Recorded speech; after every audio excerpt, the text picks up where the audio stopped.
guys, it's Cece, and today I'm here to talk about the books that I read in December. I'm going to talk a little bit more about my December and the reading that I did that month in my goals video, which should be up soon, but I read 6 things, and I'm proud of the 6 things that I read, and so we're going to talk about those. In order, we're going to go from my least favorite book of December to my absolute favorite book of December.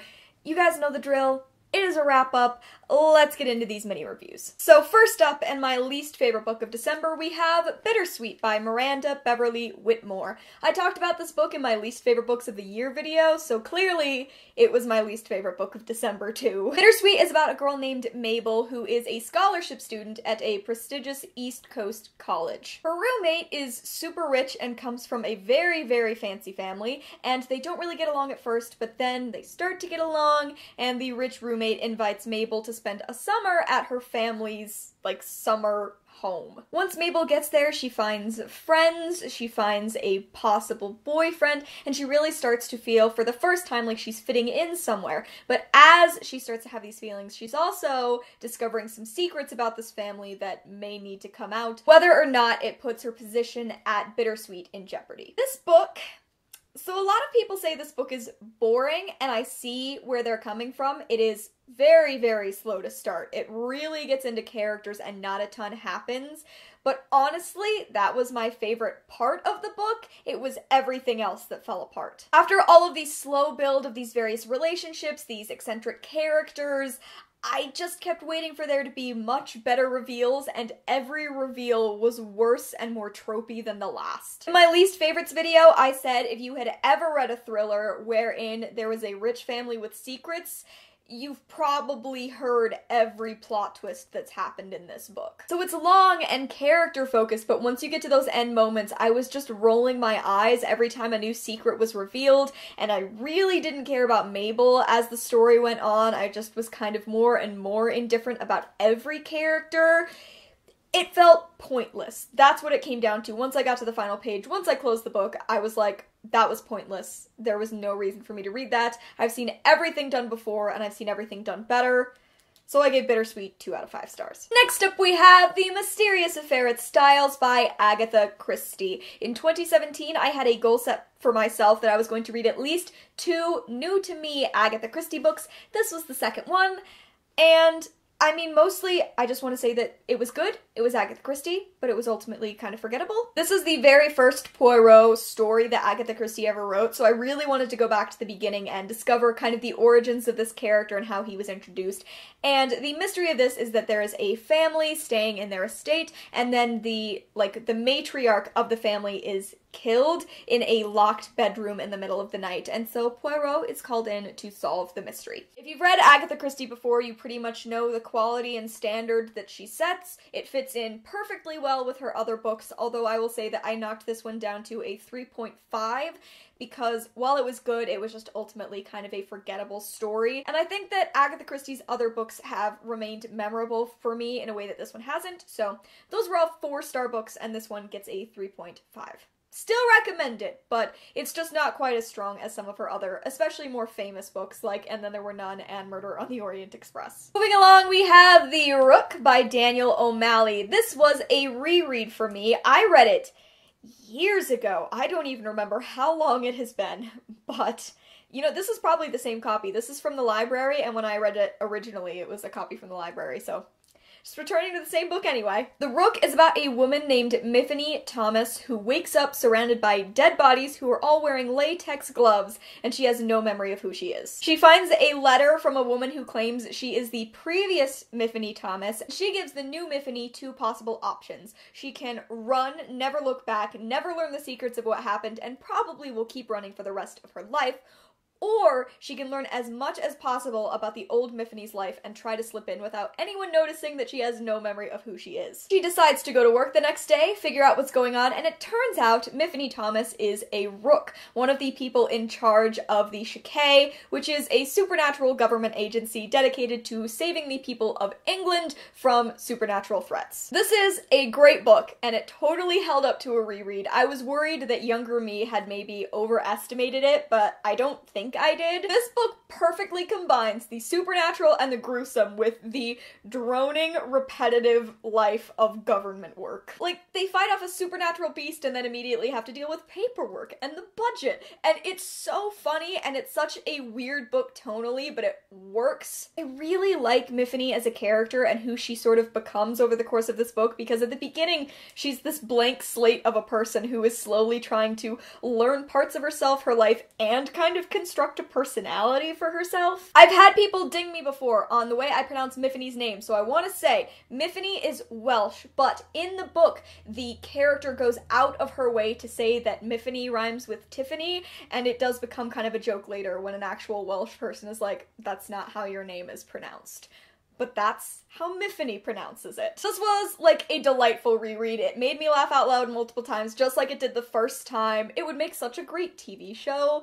I just really, really enjoy it, and I wound up giving this 4 out of 5 stars. At the beginning of December, when I really thought I was going to hit my 100 book goal, I went and got a bunch of graphic novels out from the library. So I read a couple of those, despite the fact that I didn't hit 100 books. Again, I'll talk about it in my goals.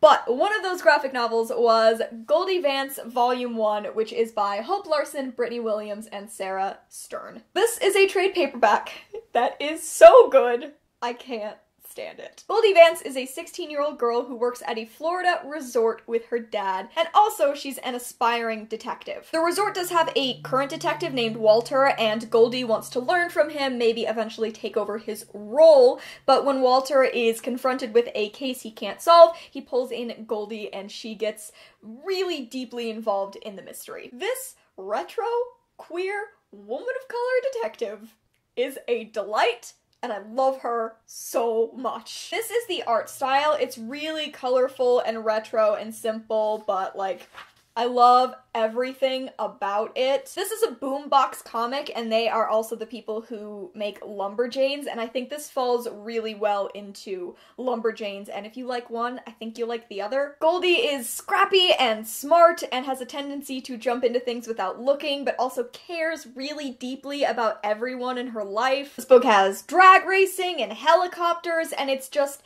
it made me really, really happy. Plus, like I said, Goldie is queer, so she has this girl that she has a crush on. I know I already showed you this page, but I'm going to show it to you again.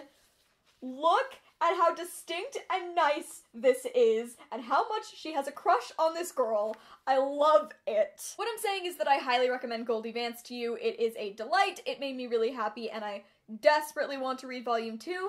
Don't worry, my library has it, so I can go and get the second one soon, but I loved it, and I gave it 4 out of 5 stars. The other graphic novel I read in December, I actually read on the last day of the year, I think, and that is Spinning by Tillie Walden. This is a graphic memoir. It is just Tillie telling the story of how she grew up in ice skating, how she kind of lost her love for ice skating, and also her journey to accept herself as a queer woman and coming out. This hit me really, really hard, and I think it's because Tillie Walden is about my age. She might be a year younger than me, but so much of her early childhood stories and just the vibe of them resonated with me so deeply. I think anyone who was involved in a sport when they were young that they didn't love is going to connect really deeply to a lot of the stuff that Tillie talked about in here. I was not an ice skater, but I was a gymnast for a majority of my life, and her talking about leaving ice skating, that was some of the stuff where I was crying because I just couldn't get over how much I really understood where she was coming from and all of the things she was going through. Also, the stuff with her sexuality is beautiful. It's interwoven through here really, really nicely. The whole graphic novel has this really purple tone, but then every now and then you get these bursts of yellow that are really nice. So it's a really simple looking book, but it's also just lovely, and I think it carries the story really well. It's thicker for a graphic memoir. This might be the biggest one I've ever read, but I absolutely adored it. I want my own copy. I want to reread it again and again. I just thought it was done spectacularly well, and coming from someone who adores graphic memoirs, this stood out as easily one of my favorites, if not my favorite of all time. and I gave this 4 out of 5 stars. And finally, my favorite book that I read in December was Station 11 by Emily St. John Mandel. I talked about this book in my favorite books of the year, so December really had its highs and lows. Station 11 is about a world in which civilization as we know it has come to an end. It follows a variety of characters, some starting the day the pandemic that wiped out a lot of civilization actually began, but also 20 years into the future and how humanity is coping. Mostly it follows Kirsten, who was a child when the pandemic hit, and she was in a production of King Lear. 20 years later, she's with a group called the Traveling Symphony, and they go around the country performing plays to little groups of civilization as they find them. This book is beautiful, and that is a thought that I couldn't stop having for the entire time I was reading it. Every page I read, every chapter I read just brought me in more deeply to these characters and this world that was both melancholy and hopeful. It celebrated memory and human experience in these perfect ways while also talking about moving forward and not living in a state of nostalgia. Honestly, I just loved its celebration of the human experience and how every human being has a story. That's what it came down to for me over and over again. I read the last half of this book all in one sitting to the point that, like, my sister got home when I had a few pages left and I didn't even realize I had been reading for hours and hours. Also, the day after I finished it, I was driving home from work excited to read it again and then realized I'd already finished it, which was super sad because I just wanted to keep experiencing the characters and the story. I love Station 11. I thought it was beautiful. All of the reviews that I've heard over the years did not oversell it. It definitely lived up to the hype, and I wound up giving it 4.5 out of 5 stars. Okay guys, that is it. Those are all of the books that I read in December. What do you think of my book choices? Let me know down in the comments below. Plus, let me know what your favorite book was that you read in the month of December. Thank you so much for watching. I hope you enjoyed. I wish you a very happy 2018, and I will see you in another video very soon. Bye!